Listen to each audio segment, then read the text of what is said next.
Hello guys, welcome back to our channel. This is me with Mallu episode opening സീനിൽ ആ duplicates എല്ലാം ചേർന്ന് അവനെ ഓരോ ഭാഗത്തേക്ക് പിടിച്ചു വലിക്കുകയാണ്. അവനാണെങ്കിൽ ഒന്നും മനസ്സിലാവില്ല. ഇനി ഒരു പക്ഷേ എന്റെ മാസ്ക് ഇളകി അതിലൂടെ ആയിരിക്കും ഇവരെ ക്രിയേറ്റ് ആയതെന്ന് അവൻ ചിന്തിക്കും. പക്ഷേ ഓപ്പോസിറ്റ് ഉള്ള ആൾക്കാരാണ് ഇത് ചെയ്തതെന്ന് അവൻ തിരിച്ചറിയില്ല. ഈ സമയം ഇവിടെ കമ്പ്യൂട്ടർ കൊണ്ട് കൺട്രോൾ ചെയ്യുന്ന അവനാണെങ്കിൽ ട്വൈസിനെ അങ്ങനെ ലോക്ക് ചെയ്ത് പിടിച്ച് ആ ഒരു ലൂസ് പെണ്ണ് അവൾ എങ്ങനെയെങ്കിലും എഴുന്നേൽപ്പിക്കാനായിട്ട് ശ്രമിച്ചുകൊണ്ടിരിക്കുകയാണ്. ആ ബ്രോക്കർ ആണെങ്കിൽ ഇതെല്ലാം കണ്ട് വണ്ടർ അടിക്കും. സത്യത്തിൽ ഇവിടെ എന്താ സംഭവിക്കണേ? അതിനാ നീണ്ട മുഖം പറയും അവന്റെ സ്പെഷ്യൽ എബിലിറ്റി അതാണ്. അതായത് അവൻ ഇഷ്ടപ്പെട്ട കുറെ ആൾക്കാരെ ക്രിയേറ്റ് ചെയ്ത് അവൻ ആവശ്യമുള്ളവരെ ലോക്ക് ചെയ്യും. സോ ട്വൈസിനെ പോലുള്ള ആൾക്കാരെ ഉപയോഗിച്ചുകൊണ്ട് തന്നെ ട്വൈസിനെ ഇപ്പോ അവൻ ലോക്ക് ചെയ്തിരിക്കുകയാണ്. മൈക്രോ ട്രാൻസ് സിസ്റ്റം, അതുപോലെ തന്നെ കമ്മ്യൂണിക്കേഷൻ സിസ്റ്റം, അതെല്ലാം തന്നെ ഇവനാണ്. ഇവനെ കൊണ്ട് ഒരുപാട് കാര്യങ്ങൾ ചെയ്യാൻ കഴിയുന്നൊക്കെ പറഞ്ഞ് ആ നീണ്ട മൂക്കനാണെങ്കിൽ അവനെ കുറിച്ച് വലിയൊരു ബ്രീഫ് തന്നെ കൊടുക്കും. ഇവിടെ ആ ലൂസ് പെണ്ണിനെ കൊന്ന് ആ ട്വൈസിനെ അവരുടെ കസ്റ്റഡിയിൽ കൊണ്ടുവരാനാണ് അവർ ശ്രമിച്ചുകൊണ്ടിരിക്കുന്നത്. പക്ഷെ അവനാണെങ്കിൽ അവളെ ഒരുപാട് ഇഷ്ടമാണ്. അവരെല്ലാവരും ചേർന്ന് അവളുടെ കഴുത്ത് തിരിക്കുന്നത് കണ്ട അവനാണെങ്കിൽ ഉച്ചത്തിൽ ബഹളം വയ്ക്കാനായിട്ട് തുടങ്ങും. പൈസ ആണെങ്കിൽ അവന്റെ പവർ കൺട്രോൾ തെറ്റിയാണ് ഇപ്രകാരം ചെയ്യുന്നതെന്ന് കരുതി വേണ്ട വേണ്ട എന്ന് ഉച്ചത്തിൽ വിളിച്ചു പറഞ്ഞുകൊണ്ടേയിരിക്കും. കട്ട് ചെയ്താ ഇപ്പൊ ട്വൈസിന്റെ ഒരു ഫ്ലാഷ് ബാക്ക് കാണിക്കും. അവന്റെ മുഖത്തും ബോഡിയിലെല്ലാം തന്നെ ഒരുപാട് പഞ്ചൊക്കെ കിട്ടി ഇപ്പൊ പോലീസ് സ്റ്റേഷനിൽ ഇരിക്കുകയാണ്. കാരണം മറ്റൊന്നുമല്ല, അവൻ ആരുടെയോ ദേഹത്തൂടെ വാഹനം ഓടിച്ച് അവന്റെ വാഹനം ആരോ ഇടിച്ചിട്ട് കൈ തകർന്നു പോയിരിക്കുകയാണ്. സോ ആ ഒരു കേസുമായി ബന്ധപ്പെട്ടാണ് ഇപ്പൊ അവൻ പോലീസ് സ്റ്റേഷനിൽ ഇരിക്കുന്നത്. കേസ് ചാർജ് ചെയ്ത് ഇപ്പൊ അവനെ പറഞ്ഞയക്കുകയാണ്. ഓഫീസിലെത്തിയ അവനെ ഇപ്പൊ ഓഫീസിലുണ്ടായിരുന്ന സീനിയേഴ്സ് ചേർന്ന് അറഞ്ചം പുറഞ്ഞ് തല്ലും. കാരണം അവൻ കാർ ഉപയോഗിച്ച് ഇടിച്ചിട്ടത് അവരുടെ ഏറ്റവും വാല്യുബിൾ ആയിട്ടുള്ള ഒരു ക്ലയന്റിനെയാണ്. അവനെക്കൊണ്ടാണെങ്കിൽ ആ ഒരു വിഷമം താങ്ങാനായിട്ട് കഴിയുന്നില്ല. ചെറുപ്പം മുതലേ പാരന്റ്സ് നഷ്ടപ്പെട്ട് അവൻ ഒറ്റപ്പെട്ടാണ് വളർന്നു വന്നത്. നല്ലൊരു പാരന്റ്സും നല്ലൊരു സിറ്റുവേഷനും അവൻ ഉണ്ടായിരുന്നെങ്കിൽ ഇതിനോടകം അവന് നല്ലൊരു ലൈഫ് കിട്ടിയേനെ. അവൻ ആഗ്രഹിച്ചതുപോലെ ഒരു സൂപ്പർ ഹീറോ എങ്കിലും അവനെ കൊണ്ടായി മാറാൻ കഴിഞ്ഞേനെ. ഇപ്പോ അവൻ പോലും ചിന്തിക്കാതെ ഒരുപാട് കാര്യങ്ങൾ അവൻ ചെയ്തു കൂട്ടുകയാണ്. അവൻ പോലും അറിയാതെ അവൻ ഒരുപാട് അബദ്ധങ്ങൾ പറ്റുന്നു. നേർവഴി പറഞ്ഞു കൊടുക്കാൻ അവനൊരു ഫ്രണ്ട്സ് പോലും അവന്റെ കൂടെ ഇല്ല. അവനാണെങ്കിൽ ഇത്തരത്തിലുള്ള വർക്കിംഗ് ഷെഡ്യൂൾസ് അത് ഇഷ്ടപ്പെടാത്തതുകൊണ്ട് തന്നെ ഇപ്പൊ ജോലിയൊക്കെ വിട്ട് അങ്ങനെ ഒറ്റയ്ക്ക് ജീവിക്കുകയാണ്. ഒറ്റപ്പെടലിൽ നിന്ന് രക്ഷപ്പെടാനായിട്ട് അവനെ പോലെ തന്നെ ഒരാളെ ക്രിയേറ്റ് ചെയ്യും. പിന്നീട് അവനെ പോലുള്ള ഒരുപാട് പേരെ ക്രിയേറ്റ് ചെയ്ത് അവനാണെങ്കിൽ സുഖമായിട്ടുള്ള ജീവിതം അത് ജീവിക്കാനായി കൊള്ളയടിക്കാനും ക്രൈമുകൾ ചെയ്യാനായിട്ടൊക്കെ തുടങ്ങും. അതിനുശേഷം ഒരുപാട് പണമൊക്കെ ലഭിച്ചതിന് ശേഷം അവൻ ക്രിയേറ്റ് ചെയ്തവര് പരസ്പരം തർക്കിച്ച് അവർ തമ്മിൽ കത്തിക്കുത്തൊക്കെ നടത്തി ഫൈറ്റൊക്കെ ചെയ്ത് അങ്ങനെ മരിച്ചു വീഴും. അവനാണെങ്കിൽ അത് വലിയൊരു ട്രോമയായിരിക്കും കൊടുക്കുക. അവൻ ക്രിയേറ്റ് ചെയ്ത ആൾക്കാർ പരസ്പരം തമ്മിലടിച്ചത് കണ്ട് അവൻ ഒരുപാട് വിഷമം തോന്നും. പിന്നീട് അങ്ങനെ ആരും തന്നെ ക്രിയേറ്റ് ആയി വരാതിരിക്കാൻ അവൻ തലയിൽ കവറിട്ടായിരിക്കും നടക്കുക. സമയത്താണ് ആ ബ്രോക്കർ ഹിരാൻ. അവനാണെങ്കിൽ ഇപ്പോ അവനെ തേടി വരിക.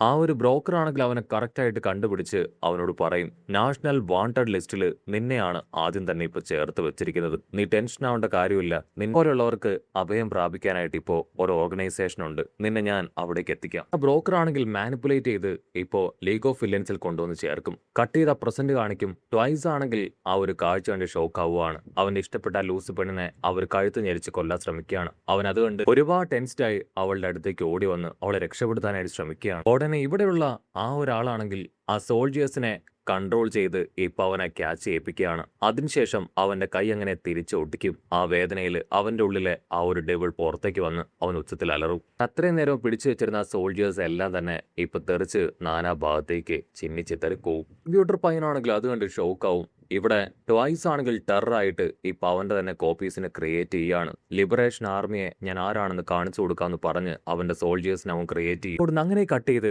ഒരു ഫ്ലാഷ് ബാക്ക് കാണിക്കും. ആ ഡോമർ പയ്യൻ അവൻ ആ ഷീ ഹസായിക്കയുടെ കയ്യിൽ നിന്ന് ഒരു ബുള്ളറ്റ് അത് അടിച്ചു മാറ്റി. ആ ബുള്ളറ്റ് ഉപയോഗിച്ച് ഷൂട്ട് ചെയ്യുകയാണെങ്കിൽ അവരുടെ പവർ അബ്സോർബ് ചെയ്യാൻ പറ്റും. ബുള്ളറ്റ്സ് ഉപയോഗിച്ച് ഒരുപാട് സൂപ്പർ ഹീറോസിന്റെ പവർ അത് നശിപ്പിക്കാനായിരിക്കും അവർ പ്ലാൻ ചെയ്യുക. ആ ബുള്ളറ്റ്സ് ആണെങ്കിൽ ലിമിറ്റഡ് ആണ്. സോ ട്വൈസിന്റെ സഹായത്താൽ അത് ഒരുപാട് ആക്കാനായിട്ട് അവർ തീരുമാനിക്കും. പക്ഷെ ട്വൈസിനാണെങ്കിൽ ആ ഗണ്ണിനെ കുറിച്ച് ഒരുപാട് ഡീറ്റെയിൽസ് അറിയണം. പക്ഷെ ആ ഒരു ഡീറ്റെയിൽസ് കിട്ടാത്തതുകൊണ്ട് തന്നെ അവനെ കൊണ്ട് അത് ചെയ്യാൻ കഴിയില്ല. കട്ട് ചെയ്ത പ്രസന്റില് ലിബറേഷൻ ആർമിയെ ഞെട്ടിച്ചുകൊണ്ട് ട്വൈസ് ആണെങ്കിൽ മല കണക്കിന് അവനെ പോലുള്ള സോൾജിയേഴ്സിനെ അങ്ങനെ ക്രിയേറ്റ് ചെയ്ത് കൊണ്ടുവരികയാണ്.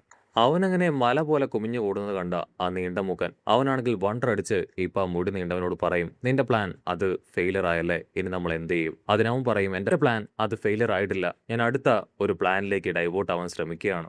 ഇതാ മറ്റൊരു ഭാഗത്ത് ആ ഐസ് തലയിലും ഡോബിയും അവരാണെങ്കിൽ മാറി മാറി ഫൈറ്റ് ചെയ്യാണ്. ഇവിടെ ബ്രോക്കർ ആണെങ്കിൽ നീണ്ട മൂക്കനെ കളിയാക്കും. എന്തുപറ്റി, ഒരുപാട് പ്ലാൻ ചെയ്ത് എല്ലാം ഫെയിലർ ആയോ? നീണ്ട മൂക്കനാണെങ്കിൽ ടെററായിട്ട് അവനെ നോക്കും.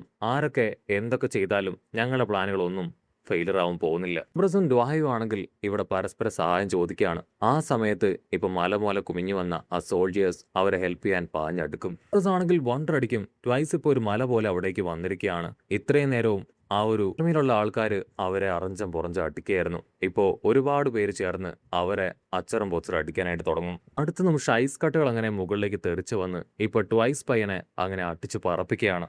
അപ്പൊ ലോങ് ഷോട്ടിലായിട്ട് അവനെ കാണിക്കും. അവനാണെങ്കിൽ ഐസ് ക്രിയേറ്റ് ചെയ്ത് അവരെ അറ്റാക്ക് ചെയ്യാണ്. അവനെ കൊണ്ട് ഐസ് മാത്രമല്ല ടെമ്പറേച്ചറും ക്രിയേറ്റ് ചെയ്യാനായിട്ട് പറ്റും. അവനാണെങ്കിൽ വിളിച്ചു പറയും ലിബറേഷൻ ആർമിയുടെ ഒരേ ഒരു ലക്ഷ്യം അത് പവർ അത് ഇൻക്രീസ് ചെയ്യുക എന്നത് മാത്രമാണെന്ന് പറഞ്ഞ് അവനാണെങ്കിൽ ഇപ്പോൾ അവന്റെ പവർ റിലീസ് ചെയ്യും. അവന്റെ ആ ഒരു ഐസ് പവർ അതാണെങ്കിൽ അവിടെ ഉണ്ടായിരുന്ന ആ ഒരു ട്വൈസിന്റെ സോൾജിയേഴ്സിനെ മുഴുവൻ അങ്ങനെ ഉയർത്തി കൊണ്ടുവന്ന് ഫ്രീസ് ചെയ്ത് കളയാണ്. ഒറ്റയടിക്ക് അവന്റെ സോൾജിയേഴ്സിനെ ആ ഒരു പവർ ഇല്ലാതാക്കി. ഇവിടെ ആ ഡോബി പയ്യൻ അവനാണെങ്കിൽ ഫയർ ഉപയോഗിച്ചാണ് അറ്റാക്ക് ചെയ്യുക. ആക്ച്വലി അവന്റെ പവർ അതവൻ പുറത്തേക്ക് റിലീസ് ചെയ്യുന്തോറും അവന്റെ ബോഡിയിൽ അത് നെഗറ്റീവായിട്ട് ഇമ്പാക്ട് ഉണ്ടാകും. ഒരുപാട് നേരം അവന്റെ ഫയർ പവർ ഉപയോഗിച്ചുകൊണ്ട് തന്നെ അവന്റെ ബോഡിയിൽ നിന്ന് ഇപ്പൊ പുക ഉയരാനായിട്ട് തുടങ്ങും. സോ അവനെ കൊണ്ട് ഒത്തിരി നേരം ആ പവർ ഉപയോഗിക്കാൻ പറ്റില്ല. മറ്റൊരു ഭാഗത്ത് ആ ഐസ് തലയനാണെങ്കിൽ ഐസ് ഉപയോഗിച്ച് ട്വൈസിനെ മുഴുവനായിട്ടും നശിപ്പിച്ചു കളഞ്ഞു. ട്വൈസിന്റെ ഫ്രണ്ട്സിനാണെങ്കിൽ അത് കണ്ട് ഒരുപാട് ദേഷ്യവും അവരുടെ പ്രതീക്ഷയും നഷ്ടപ്പെട്ടു പോകും. ഇങ്ങനെ പോവുകയാണെങ്കിൽ ഉറപ്പായാലും ലീഗ് ഓഫ് വില്ലൻസ് അവർ തോറ്റു പോകുന്നും മരണപ്പെട്ടു പോകുന്നും ഇവിടെ ഡോക്ടർ മനസ്സിലാക്കും. അങ്ങനെ സംഭവിച്ചിട്ടുണ്ടെങ്കിൽ ആൽഫാർ 1 അവൻ തീർച്ചയായിട്ടും ഡോക്ടറിനോട് അതിനെക്കുറിച്ച് ചോദിക്കും. ഡോക്ടറാണെങ്കിൽ വീണ്ടും ആൽഫാർ 1ന്റെ പവർ ഉപയോഗിച്ച് ഉറങ്ങിക്കൊണ്ടിരുന്ന ആ ഒരു ട്രൈബ് മാനെ ഉണർത്താനായിട്ട് ശ്രമിക്കുകയാണ്. അതാണെങ്കിൽ ചാടി എഴുന്നേറ്റ് ഇപ്പോ ആ ഒരു ഫൈറ്റ് നടക്കുന്ന സ്ഥലത്തേക്ക് പാഞ്ഞു വരികയാണ്. അടുത്ത നിമിഷം ഇവിടെ ഡോബിയും അതുപോലെ തന്നെ ഐസും അവരാണെങ്കിൽ നിർത്താതെ പരസ്പരം അവരുടെ പവറുകൾ ഉപയോഗിച്ച് അറ്റാക്ക് ചെയ്തുകൊണ്ടേയിരിക്കും. ഡോബറും അതുപോലെ തന്നെ പച്ചപ്പയ്യനും ആണെങ്കിൽ എങ്ങനെ ഫൈറ്റ് ചെയ്തിട്ട് കാര്യമില്ല, എത്രയും വേഗം ഈ ഫൈറ്റ് അവസാനിപ്പിക്കണം എന്ന് പറഞ്ഞ് ടവറിന് മുകളിലേക്ക് പോകും. ഒമർ പയ്യനാണെങ്കിൽ ചുറ്റും നോക്കും. അപ്പോഴായിരിക്കും അവന്റെ തൊട്ടു പുറകില് ട്വൈസിന്റെ ബാക്കിയുള്ള കുറച്ച് സോൾജിയേഴ്സിനെ കാണുക. അവനാണെങ്കിൽ ആശ്വാസം തോന്നും. കാരണം അവിടെ മുഴുവൻ ആ ഒരു സോൾജിയേഴ്സ് നിറഞ്ഞു നിൽക്കുകയാണ്. അവനാണെങ്കിൽ ട്വൈസിനോട് സഹായം ചോദിക്കും. എത്രയും വേഗം ഇവരെ എല്ലാവരെയും നമുക്ക് അടിച്ചു തോൽപ്പിക്കണം, അതിനെന്തെങ്കിലും ചെയ്തേ പറ്റൂ. അവനാണെങ്കിൽ ട്വൈസിന് ദൂരത്തായിട്ടുള്ള ഹെഡ് ക്വാർട്ടേഴ്സ് അത് കാണിച്ചു കൊടുക്കും. ആ ബ്രോക്കർ അവിടെയാണുള്ളത്. മാത്രമല്ല ഇവരുടെ എല്ലാം ടീം ഹെഡും അവിടെയാണുള്ളത്. തല്ലിക്കൊന്ന് നമ്മുടെ പവർ എന്താണെന്ന് അവന് കാണിച്ചു കൊടുക്കണം. മാത്രമല്ല ആ ബ്രോക്കറിനെ അവനെ മോചിപ്പിക്കണം എന്ന് പറഞ്ഞ് അവൻ ആ ഹെഡ് ക്വാർട്ടേഴ്സ് ലക്ഷ്യമാക്കി പോകും. ട്രൈബൽ മാൻ അവൻ എഴുന്നേൽക്കുന്നതിന് മുൻപ് നമുക്കിതെല്ലാം തീർത്ത് തിരികെ പോകണമെന്ന് പറയും. ട്വൈസ് ആണെങ്കിൽ അതിനൊക്കെ പറഞ്ഞ് വീണ്ടും അവന്റെ ബോഡിയിൽ നിന്ന് ആ രൂപങ്ങൾ ക്രിയേറ്റ് ചെയ്തുകൊണ്ടേയിരിക്കുകയാണ്. പക്ഷെ ഓൾറെഡി ട്രൈബൽ മാൻ അവിടുന്ന് എഴുന്നേറ്റ കാര്യം അത് അവർ അറിഞ്ഞിട്ടില്ല. ആണെങ്കിൽ അവരെല്ലാവരെയും കൊല്ലണം എന്നുള്ള വെറിയിൽ അങ്ങനെ കടന്നു വരികയാണ്. ഉടനെ എൻട്രൻസിൽ സ്പീച്ച് കൊടുത്ത ആ ഒരു കണ്ണാടിക്കാരൻ ആളാണെങ്കിൽ വീണ്ടും അവിടേക്ക് വരും. തുടക്കത്തിലെ വിരുന്ന് അത് നന്നായിരുന്നു.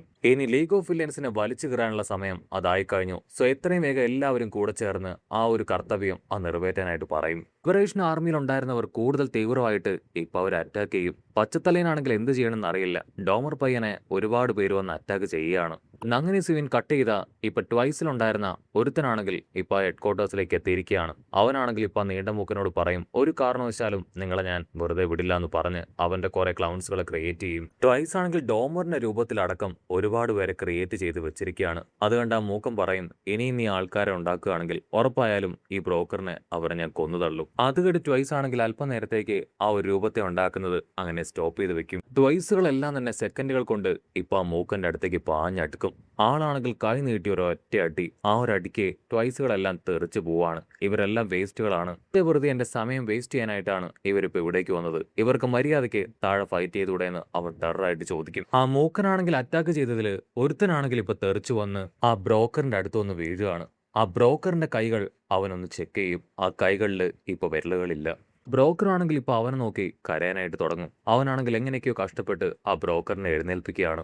ലിബറേഷന്റെ പവർ എന്താണെന്ന് കാണിച്ചു തരാമെന്ന് പറഞ്ഞ് ആ മൂക്കനാണെങ്കിൽ ഇപ്പൊ അവനെ ടച്ച് ചെയ്യാൻ ശ്രമിക്കും. അടുത്ത നിമിഷം ഡോമർ പയ്യനാണെങ്കിൽ ചാടി വീണ് അവനെ ചവിട്ടി തെറിപ്പിക്കും. മൂക്കനാണെങ്കിൽ ഡോമർ പയ്യനെ നോക്കും. ഓ നിന്റെ കാറ്റ് ഇതുവരെ പോയില്ലേ, ഓക്കെ കുഴപ്പമില്ല, ഇത് കഴിഞ്ഞതിന് ശേഷം ഞാൻ നിന്റെ കാറ്റും ഇല്ലാതാക്കും. മൂക്കനാണെങ്കിൽ നന്നായിട്ട് അറിയാം അത് റിയൽ ഡോമർ അല്ല, ട്വൈസിന്റെ വെറും ഒരു ക്ലോൺ ആണെന്ന്. സോ ആളാണെങ്കിൽ ഓടി വന്ന് ഇപ്പൊ ആ ഒരു ട്വൈസ് ഡോമറിനെ അറ്റാക്ക് ചെയ്യും. മൂക്കനാണെങ്കിൽ ഇപ്പൊ അവനെ വീണ്ടും അങ്ങനെ തൂക്കിയെടുക്കുകയാണ്. നീ ആ ജനൽ കമ്പിയിൽ പിടിച്ചിരിക്കുന്നത് അത് ഞാൻ കണ്ടിരുന്നു. നഷ്ടപ്പെട്ടതെല്ലാം ഞങ്ങൾക്കാണ്. എനിക്ക് എന്റെ അച്ഛനെ നഷ്ടപ്പെട്ടു.